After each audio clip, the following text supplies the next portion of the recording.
Ben, pois paso a darvos conta dun chamamento dunhas reflexións que quero facer un día como a hoxe, representando unha forza política que non se presentou ás eleccións no día de onte, pero que precisamente facemos estas valoracións coa legitimidade que nos dá non ternos presentado puntualmente as eleccións de onte por responsabilidade para evitar un fraccionamento maior do voto progresista que puidese propiciar o avance das dereitas en Galicia. Por lo tanto, con esa legitimidade, tendo ese traballo responsable e feito, esa decisión dolorosa, pero consideramos que é necesaria feita, é polo que pasamos a realizar as seguintes consideracións. En primeiro lugar, queremos facer un chamamento ás forzas progresistas galegas para comprometerse inmediatamente coa formación dun novo goberno no Estado de carácter progresista, pechando de forma inequívoca as portas hoxe mesmo a unha terceira repetición electoral. Gustaríanos eso de todas as forzas progresistas galegas con representación no Congreso dos Deputados. Especialmente no Estado hai que preguntarlle a Sánchez e aquí en Galicia a Caballero de que bando ou en que bando queren xogar no presente e no futuro en Galicia e no Estado, si no lado do progreso social ou no do tacticismo partidista que fixo avanzar a extrema dereita desta maneira. E máis xenéricamente preguntarlles a Sánchez e a Iglesias se lles compensou a repetición electoral, porque desde Marea consideramos que non, que para todas aquelas persoas que cremos nas liberdades públicas, nos dereitos individuais e no progreso social non compensou esta repetición electoral. A segunda consideración dentro dos resultados do Estado é que o avance da extrema dereita é un castigo a soberbia política daquelas forzas que, dicíndose progresistas e ter nas súas maus ter conformado un goberno de progreso no mes de abril, decidiron xogar o regate curto, decidiron xogar o tacticismo para o beneficio do interés particular en detrimento no interese xeral, e agora temos o castigo electoral propiciado por un resultado que solamente beneficia a extrema dereita. Agardamos desde Marea que ese aviso fose suficiente para recuperar a humildade e a altura de miras que calquera partido de esquerdas debería de ter. E esa é a reflexión que queremos que esa xente, eses partidos fagan hoxe, non? Si é que compensou desa perspectiva da loita polo benestar das maiorías sociais esta repetición electoral. En terceiro lugar, a terceira consideración que ten que ver cos resultados en todo o Estado é que o resultado electoral evidencia a idea, ou evidencia unha realidade, é que a plurinacionalidade no Estado da que Galicia forma parte é unha realidade sociolóxica e unha realidade electoral. A plurinacionalidade existe e ten un reflexo electoral clave. E, polo tanto, a gobernabilidade progresista no Estado pasa polo recoñecemento desa realidade democrática como actora esencial para a ampliación de liberdades individuais e a recuperación de dereitos sociais. Non vai haber un espacio de gobernabilidade progresista sin contar cas forzas progresistas representativas da plurinacionalidade do Estado español. E iso é unha realidade desde 1978. Nos últimos anos se fixo electoralismo a conta de obviar esa plurinacionalidade, pero a plurinacionalidade emerxeu e emerxe de novo con forza con este resultado electoral e, por lo tanto, iso é algo que non vai ser poder ignorado. As forzas representativas desta plurinacionalidade son clave para o progreso social e democrático no conxunto do Estado, e os partidos estatais deberán asumir máis pronto que tarde e normalizar esta situación. Para que? Pois para poder propiciar gobernos con normalidade democrática de carácter progresista. En relación aos resultados en Galicia, quero facer as seguintes consideracións en nome de Marea. En primer lugar, a análise da situación política en Galicia antes das eleccións feita por En Marea nos entendemos que foi a correcta. Foi para nós unha decisión dolorosa, complicada, pero xenerosa e valente, esa decisión responsable de Marea de non presentarnos ás eleccións puntualmente, e pensamos que esa situación, esa decisión foi seguramente determinante da ampliación da vitoria progresista por número de escanos en Galicia, nun bloque de 13 a 10 fronte a un resultado de 11 a 12 nun contexto estatal de debilitamento do bloque das esquerdas. Isto, non obstante, o importante aumento da abstención entre o electorado progresista entendemos que denota tamén un descontento coa oferta partidaria e debe de facernos reflexionar sobre a conveniente presenza unitaria dende a diversidade. unha idea e vontade que a cidadanía premia cando se lle presenta, como sucedeu no seu momento co xurdimento de En Marea, e que era precisamente o que nos formulamos meses atrás coa candidatura progresista galega. Dito isto, ademais, non nos enganemos, o Partido Popular volveu converterse onte na primeira forza política de Galicia cunha importante aglutinación do voto conservador. En consecuencia, de cara ao ano que ven, nos emprazamos xa a todas as forzas progresistas a unha reflexión honesta para constituir unha alternativa capaz de derrotar a Feijóo e abrir unha primavera social e galeguista en 2020 que atenda as emerxencias feminista, climática e social que está a vivir o noso país. Nós, desde En Marea, xa demostramos a altura de miras e saber actuar con responsabilidade. Así o seguiremos facendo. Agora toca que as demais forzas progresistas fagan o mesmo.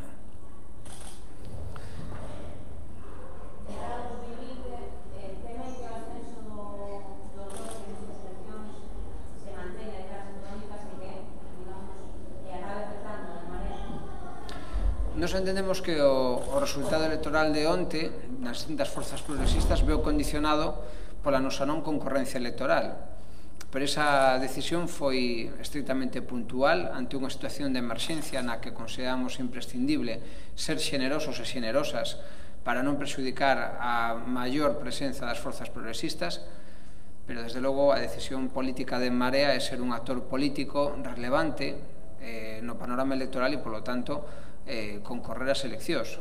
En consecuencia, eso é algo que creo que todo o mundo debe de ter claro. Nós estamos aquí para facer política e confrontar tamén o noso programa electoral con outras forzas políticas.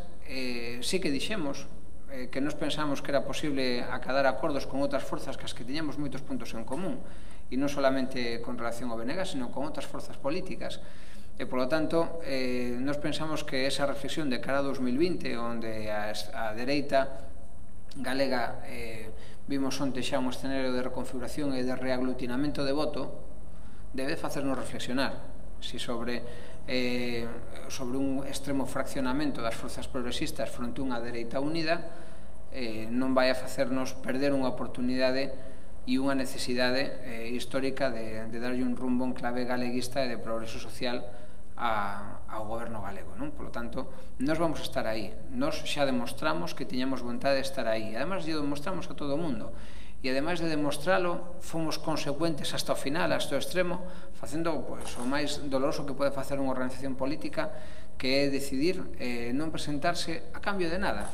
A cambio, non de nada, sino de todo. O sea, a cambio de que se forxasen maiorías progresistas máis claras para evitar o avance da extrema dereita, que era o que nos pensábamos que podía pasar e que finalmente se confirmou.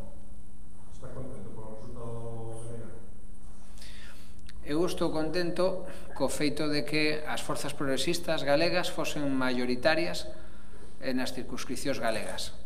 E, polo tanto, nese sentido, espero desas forzas políticas responsabilidade.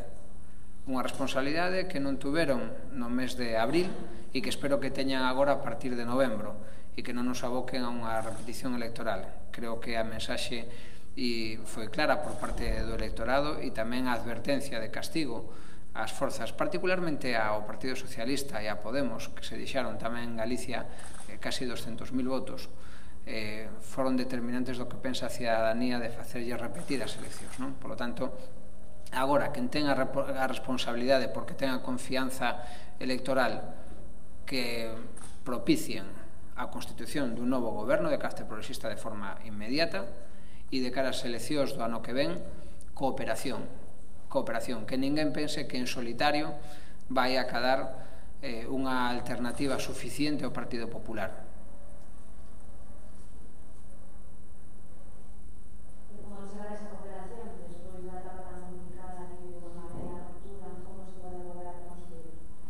En positivo, nós fixémolo desde o mes de xullo, facendo un lanzamento de propostas en carácter positivo desde o punto de vista político, sinalando unha serie de emerxencias do campo progresista para Galicia, en clave feminista, en clave ambiental, en clave de loita social, e a partir de aí, alrededor deses eixos, formulando unha proposta política de actuación plural pero unitaria. Plural no sentido de respeto á diversidade, e está claro que hai fórmulas que electoralmente que pretendan unificar o que é diverso está abocado ao fracaso, polo tanto, mantendo esa diversidade, que fagan ofertas electorais unitarias e que esas ofertas electorais unitarias señan capaces de recoller as principais inquietudes das maiorías sociais. Nós pensamos que iso era posible cunha candidatura progresista galega, pensámoslo no seu momento.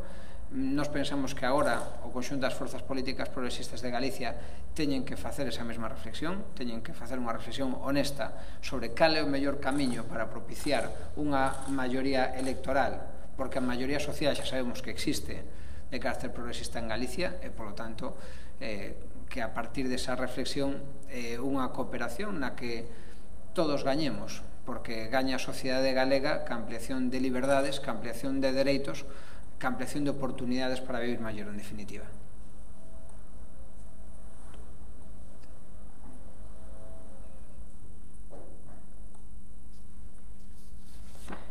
Moi ben, pois mañá simplemente quero recordarlles que debatemos unha proposición de lei aquí no Parlamento, será a primeira da sesión de mañán, unha proposición de lei onde desde En Marea postulamos a modificación da Lei do Goberno de España e facemos unha proposta de modificación da Lei do Goberno para permitir que un goberno en funcións tome as disposicións normativas necesarias para que o réximen económico das comunidades autónomas funcione con normalidade.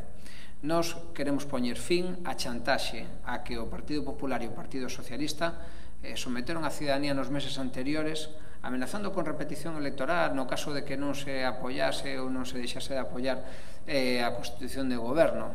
Chantaxes que foron feitas polo Partido Socialista no 19 e polo Partido Popular no 18 e que ademais levaron incluso a amenaza velada ou non tan velada por parte da propia Xunta de Galicia de deixar de prestar servicios esenciais como eran a sanidade ou o pago de nóminas. A nos parecenos unha chantaxe insoportable.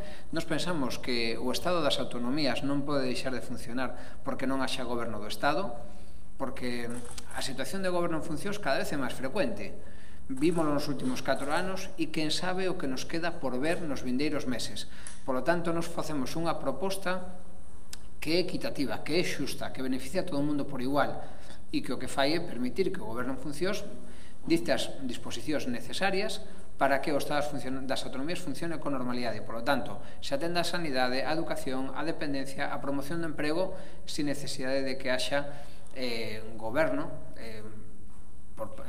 nas Cortes Xerais. E por que dicimos isto? Porque o Estado autonómico non pode depender da sorte que teña o goberno central, porque son cuestións diferentes. O Estado das autonomías non pode estar estructuralmente hipotecado a que haxa un goberno no Estado. Por lo tanto, nos traemos esta reforma de lei mañán.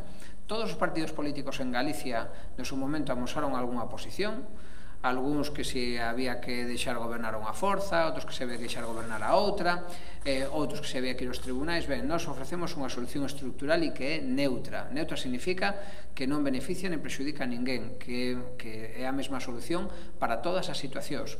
É unha solución universalizable. Por lo tanto, esperamos que mañán teña boa acollida na Cámara Galega e esperemos que eso seña así por unha razón, porque é posible que nos próximos meses sigamos padecendo un goberno en funcións e, por lo tanto, unha norma destas características, cando se teña aprobada nas Cortes do Estado, sería unha norma que dese moita estabilidade e que sacase do debate partidario a situación do financiamento autonómico en tempos de interinidade do goberno central.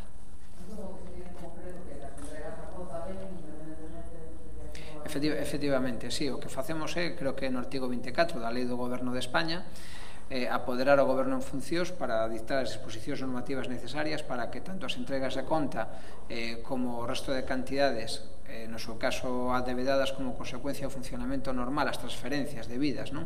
Como consecuencia do funcionamento normal do réxime financeiro das comunidades autónomas, poden funcionar con normalidade, non? E así, pois, o Estado non ten que nin comprometer a palabra da Abogacía do Estado, nin montar un numerito de que primeiro se pode, logo non se pode. Bueno, o que vivimos estes meses que nos parece inaceptable. Somos a primeira forza política no Estado que presenta negro sobre blanco unha proposta nunha Cámara Legislativa para solucionar este problema. e, polo tanto, esperemos que teña unha boa acollida cada quen se retratará mañá.